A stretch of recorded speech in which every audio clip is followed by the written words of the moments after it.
মায়েরা মিথ্যে কথা বলে। ছোটবেলায় যখন খেতে চাইতাম না, বলতো ছেলে ধরারা দুষ্টু ছেলেদের ঝুলিতে পুরে নিয়ে যায়।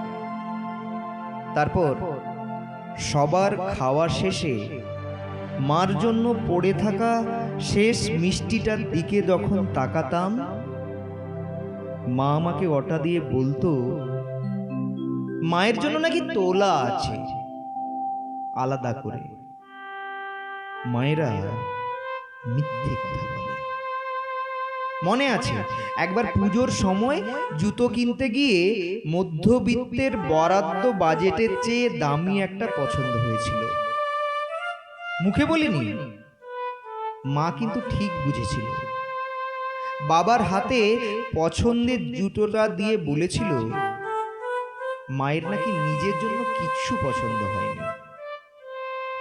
আমি কিন্তু বুঝেছিলাম মায়েরা সত্যিই মিথ্যে কথা বলে।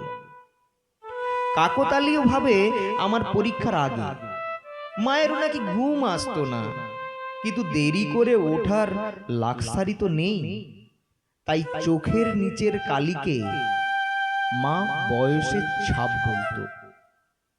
বিয়ের পর যখন ঘুরতে যাব ঠিক করেছি, মা বলল পায়ের ব্যথাটা বড্ড বেড়েছে, তোরা ঘুরে আয়। মায়েরা হয়তো সত্যিই মিথ্যে কথা বলে। দিনের শেষে যখন ক্লান্ত পায়ে বাড়ি ফিরি, অন্ধকার সিঁড়ির উপর অমনি দৌড়ে বেরোই, কারণ মা বলতো ভয় নেই, অন্ধকার শেষে মা দাঁড়িয়ে থাকে। মায়েরা শুধু অপেক্ষায় থাকে, মায়েরা ঘুমোয় না। হয়তো মায়েরাই সবচেয়ে বেশি মিথ্যে কথা বলে।